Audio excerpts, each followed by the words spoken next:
So question 12 is about variation. So let's see the questions. We have z is varies directly as a cube of x, and the mean word is the n. So when you see the n, which means that it's something times something. And now we can see this is inversely as the square root of y. So now I have two things. The first thing is varies directly as the cube of x. So it directly means that just x cubed. And also the z is inversely means it's going to be 1 over the square root of y. So square root is the square root of y. So when they're saying it's n, which means that we can times these two things together.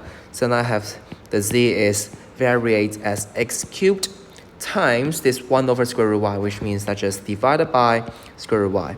And if you still remember that the variance means that we can change it becomes equal to k, isn't it? K is a constant, so you can write it as the z is equal to k times x cubed divided by square root y. So now the k is a constant, so we try to make the k be a subject. So I have moving this divided by square root y to the left hand side becomes times, and I need to divide it by this x cubed. So I have the k is equal to z times square root y.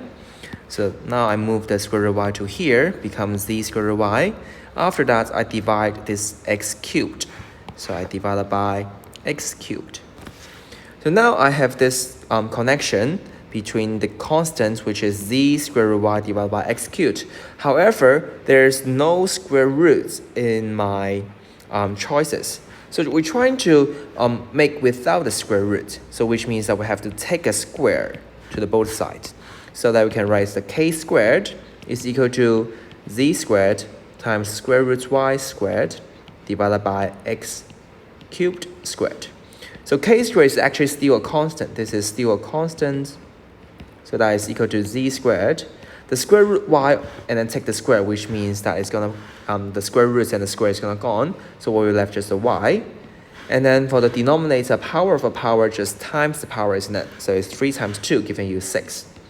So let's see, do we have this choice? So you can see from here, now we have the y z squared divided by x to the power of 6, which is exactly the same as this one. So the answer should be equal to B.